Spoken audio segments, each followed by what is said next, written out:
ang mataas na pagpupuri at dakila sa ating pinakamahal na Panginoon Hesus, at bibling paggalang sa ating mahal na pastor at yung mga anak niya, at lahat kayo mga kapatiran, lahat ng manggagawa sa ubasan ng ating mahal na Panginoon. Magandang hapon po.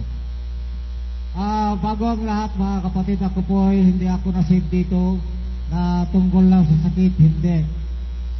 Nasave lang ako dito tungkol sa panaginip ng isang araw at 2 gabi. Ako po ay mayroon nakita kong kumakaway sa akin doon sa taas. Paano kung maabot yun? Sabi ko sa paisip-isip ko, paano kung maabot yun ay mataas? Hindi nagtagal mga kapatid, ako po ay nasa piling na nila pala. Napakagandang lugar doon mga kapatid. Walang kasing ganda. Ang maganda doon talaga mahal na mga kapatid. Doon nandun ako, nakita ko ang mga tao nagpupuri doon sa taas. Ang damit nila puro puti. Puro puti ang damit nila. Magalang silang nagpupuri sa mahal na Panginoon. Wala akong nakita doon na ibang damit, kundi puti lahat. Lahat nagpupuri sa Kanya. Siya ay nasa gitna. Sabi niya sa akin noon, yung umakbay sa akin, halika dito. Mamasyal tayo dito sa lahat, palibot natin dito. Ito ang paraiso ng mahal na Panginoon. Ang ganda doon mga kapatid, magandang lugar na yon. Sabi niya sa akin, huwag ka munang lumapit dyan dahil hindi ka pa mag-baptize dito sa Jesus Miracle Crusade. Ngayon, madaling sabi, namasyal kami hanggang pinalibot namin lahat sa sulok ng paraiso ng mahal na Panginoon. Ang ganda doon. Maganda, magalang ang mga nagpupuri doon. Puro puti ang damit. Noon, sabi nga sa akin noon, utosan niya akong pababa. Sabi ko, nasaan po ba ako? Sabi ko, nandito ka sa paraiso ng mahal na Panginoon. Umuwi ka na, dito ka bababa sa hagdan na ito. Ito, pupunta ito sa lupa. Sabi ko, namangha ako dahil sabi niya, pupunta sa lupa dahil mahabang hagdan yun. Ginto yun, mga kapatid, ang hagdan doon sa taas, galing sa paraiso ng ating mahal na Panginoon. Pumunta ka, umuwi ka, at hanapin mo ang gawain ng mahal na Panginoon. Yung nakikita mo dito ang pagpupuri, ganun din sa lupa, pinauunaan, Wilde Estrada Almeida. Siya ang sugo ng mahal na Panginoon. Matagal kong hinahanap itong gawain na ito. Marami akong sektang pinasukan. Sa Batista, ako dati noon protestante. Pumasok pa ako sa Spiritista, Iglesia ni Cristo, Church of Christ. Maraming sekta na pinasukan ko. Wala akong nakita ang kasing disiplina na magpupuri sa ating mahal na Panginoon. Umaklas ako doon dahil hindi naman ang nanguna doon ay iba naman ang pangalan. Sa madaling sabi mga kapatid, noong 1988-89, ako po ay nasumpukan dito sa Marikina, Rodriguez Complex, kasi sinabi ng mga pamilya ko sa akin, Papa, pumunta ka dito sa Manila at pumunta ka ng Sabado para paglinggo ng umaga magsumba tayo sa gawain ng mahal na Panginoon. Opo, sabi ko, o sige, pupunta ako. Noon di madaling sabi mga kapatid, makarating ako dito sa Manila dahil nasa Tugigaraw kami sa Tuaw. Dumating ako ng alas 4 ng madaling araw sa Marikina. Naka-bihis na yung mga loved ones ko, lahat mga children, mga anak ko. Yun ang kinagulat ko mga kapatid, sila ay isa-isa silang nakahawak ng Bible. Doon sa taas, kanya-kanyang naghawak ng Bible, kahit bata nandun na hawak-hawak nila ang Bible. Sabi na sa akin, lahat ng ginagawa namin dito sa taas, sa langit, ganun din ang mahanap mo doon sa lupa. Hindi pinangunahan Noel D. Estrada Almeida. Siya ang sugo ng ating mahal na Panginoon. Mga kapatid, matagal kong hinahanap ito. Noon, nahanap ko lang ito noong 1988, 89. Diyan sa Rodriguez Complex. Alam niyo ba kapatid, nung mapunta ako doon sa gawain, para akong lumulutang sa alapaap dahil para bang may mga boss na sa akin na malamig. Mahal na Panginoon, sabi ko, ito ba ang gawain mong todo? Sabi ko, nung pumunta ako doon, bumaba ako, nakita ko ang mga brothers dyan na nagpupuri, nakita ko maayos.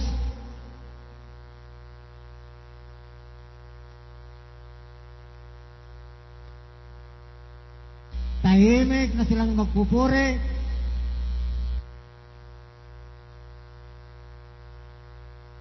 Ito na ang gawain ng ating mahal na Panginoon. Ngunit, paman, mga kapatid, hindi basta-basta pabautik sa pinilasan mo maigi, yung nakikita mo dito, ganun din sa lupa. Ang ginagawa namin dito sa langit, ganun din ang ginagawa ninyo sa lupa. Pagpabautis mo ka doon para matanggap mo ang pagpapala at himala galing sa mahal na Panginoon. Ito po, hindi ako nautibiling nagpabaptize noon dahil lumipat tayo dito sa Umuranto. Dito ko nagbautismo noong 1991, January 6. Noon, mga kapatid, nagpabautismo ako dyan. Noon nabautismoan ako, para ba akong naligo ng malamig na bagay. Ako po'y umupo doon mismo. Ako naupo doon sa simento doon sa bakod na bakal dyan. Ako po ay nagulat noon, may nagsabi sa likuran ko na sabi niya, natagpuan mo na ang gawain ng mahal na Panginoon. Hallelujah, praise the Lord. Mga kapatid, hindi ko matanto kung ano ba yung sinabi niya sa akin doon na magbautismo ka sa tubig sa pangalan ng mahal na Panginoon para matanggap po ng pagpapala at himala galing sa mahal na Panginoon.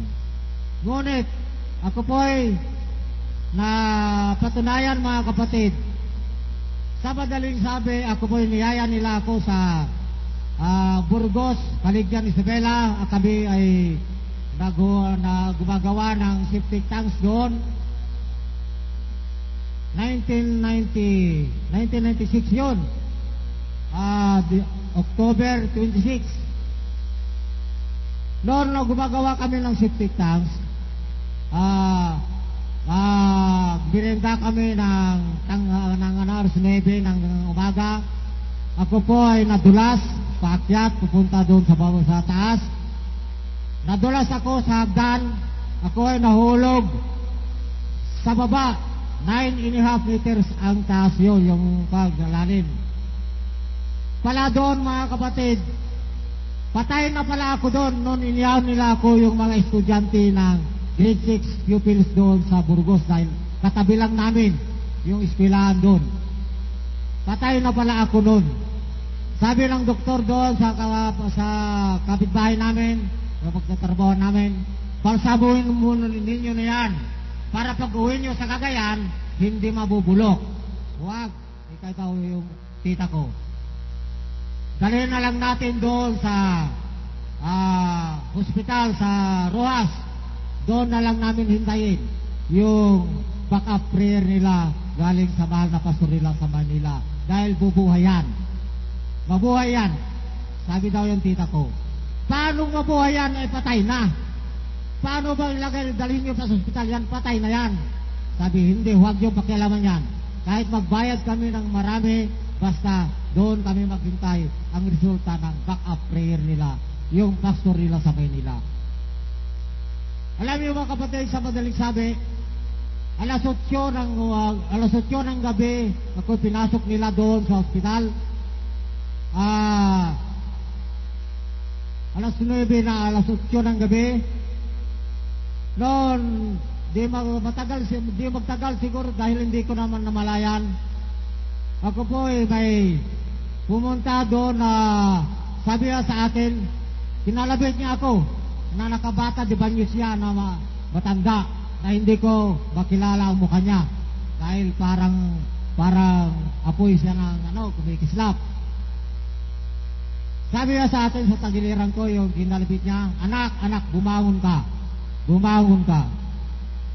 Sabi niya sa akin, opo, mahal na Panginoon, opo. Ako po umupo, nakita ko ospital na ang aking kinaroroonan. Ospital na ito, maraming bantay, ospital na, nahulog lang ako sa butas.